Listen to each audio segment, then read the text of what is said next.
Basement of La Penta. This is WICR. Hello everyone, welcome back to the Sports Vault. I'm your host with the most, Jersey Joe Archino, and after breaking down some Dodgers baseball, unfortunately I did not get a time to come on the air yesterday. Internship, a lot of things popping up, so I'm very excited to be able to come on the air now and talk about the National Championship game.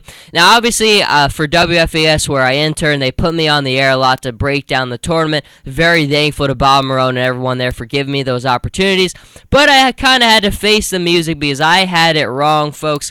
I said it all year. If you follow me on Twitter at SportsVaultIona, if you listen to this show regularly, you know how adamant I was, how much I felt it was Kentucky's to win.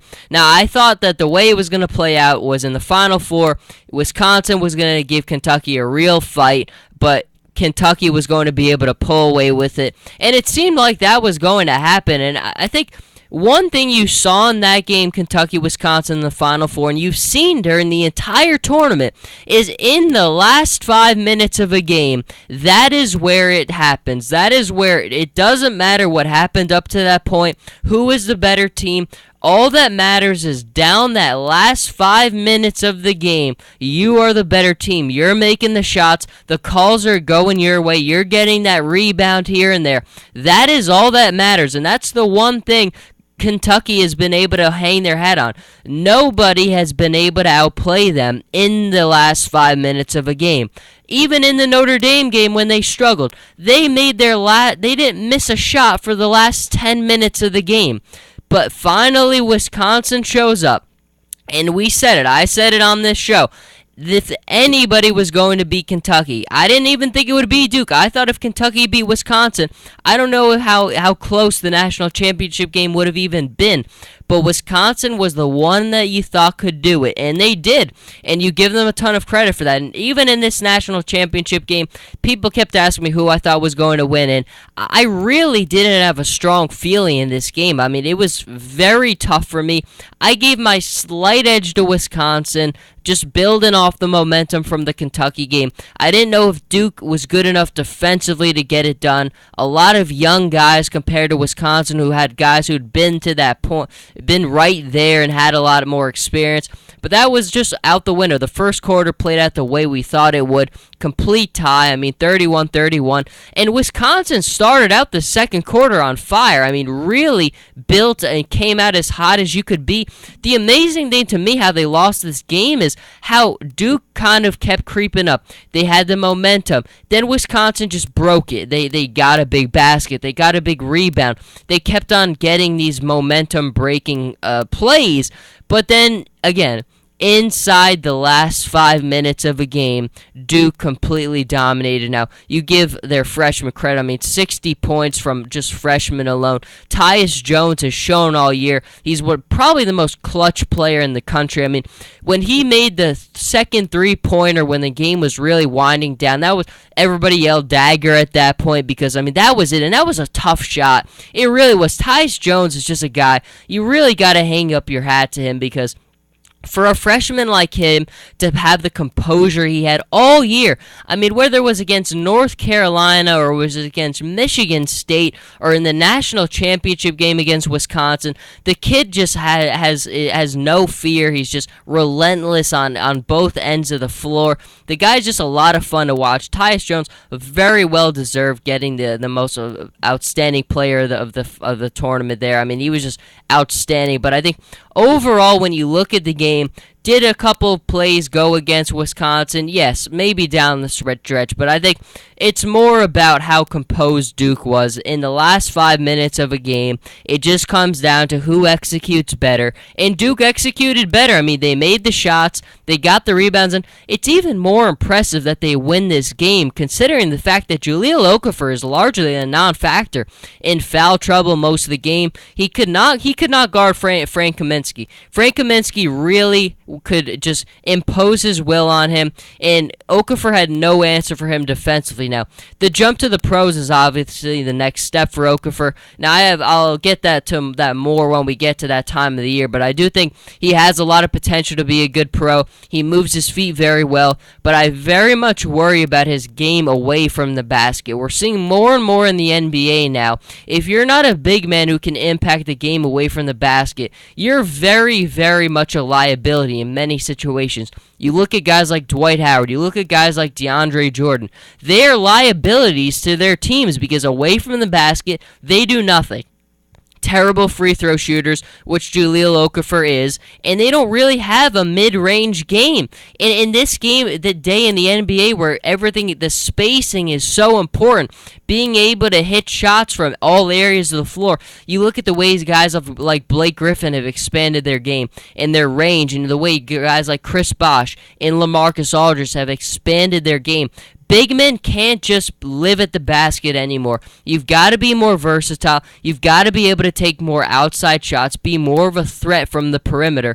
And that's something that Jahlil Okafor, again, very young, has the potential to expand his skill set. But right now, those are just things he cannot do. But we'll definitely monitor that more as we get closer to the NBA draft. But I think right now, when you look at this game and the way things went for Wisconsin, is there a little bit of blame on the officiating? Of course there was, and I think it was a very much a game called in two different halves.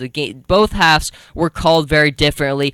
I still think, yes, they did miss that out-of-bounds play, which was probably off Justice Winslow for Duke. But again, that's not the reason that Wisconsin lost this game. It all comes down to the last 5 minutes, and Duke was just the better team. You give them a lot of credit, especially for Coach K. Now the conversation kind of shifts to greatest of all time. And look, John Wooden is still at the top of the mountain. I mean, just when you look at the 11 titles and the run that he had, the dominant run that he had, I don't know if it can ever be replicated again.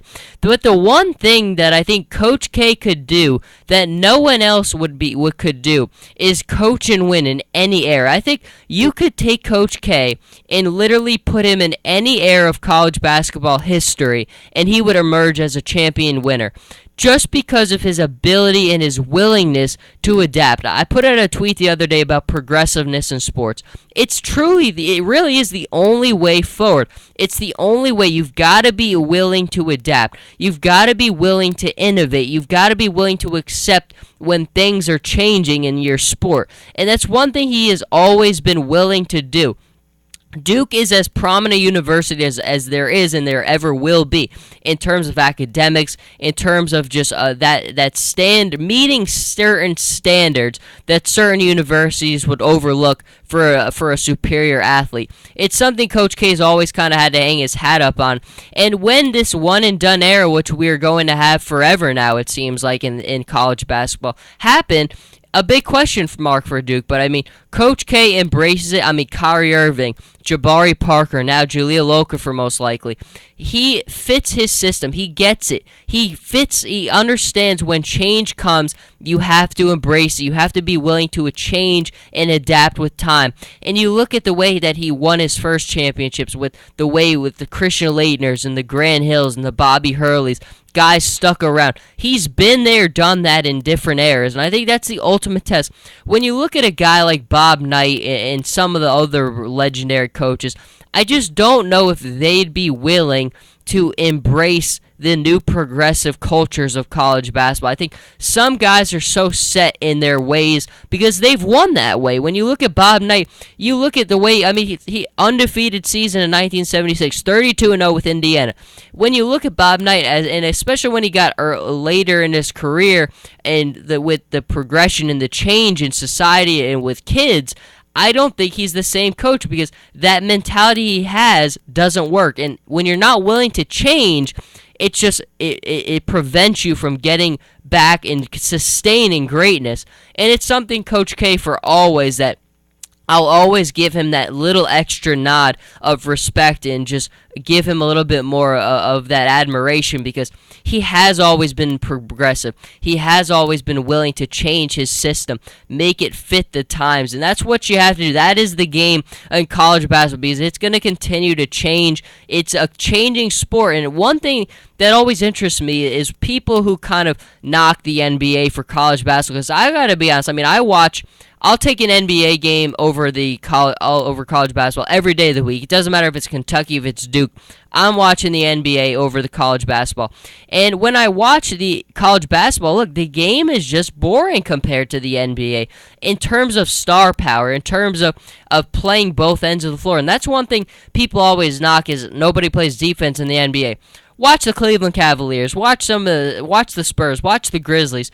There's teams that play really good defense in the NBA. It's all about star power. It's all about just a collective sense of playing good, sound basketball. And I just think in terms of look, I love the lure of college basketball, but I mean, the game definitely is not as crisp, not as sharp as it once was. And it's not going to be because of the way that we have this system now. Players are there until they can, because they have to be there. The guys who are really good, who just are there because they have no choice, the Andrew Wiggins, the Jahlil Okafors, they're there because they have to be, and they're in the NBA the second they can be, and there's a reason. It's funny, Colin Cowherd makes this point, and I think it's a great one. You look at UCLA and all the talent that they had, and you think how good those guys were in college basketball. Andrew Wiggins, Zach LaVine, Anthony Bennett, all of these players. And you look, they can't do anything in the NBA. They can't do anything. And it just shows you how much of a jump it is and how different it is, how competitive it is. It's incredible. And I think it was a good college basketball season. It was a good tournament run. It was exciting. You had as good a Final Four as you could have gotten. I mean, look, I would have loved to see Kentucky and Duke, but I like Bo Ryan a lot. I wanted him to get a shot here. And it was fun. I mean, look, Duke, the 5th title for Coach K. Even more of a reason to just unbelievable legend that he has put together there. But that is going to do it for this segment. Back later in the day with Soccer Showdown. So stay with me throughout the day, and we will be back soon. But thank you for listening.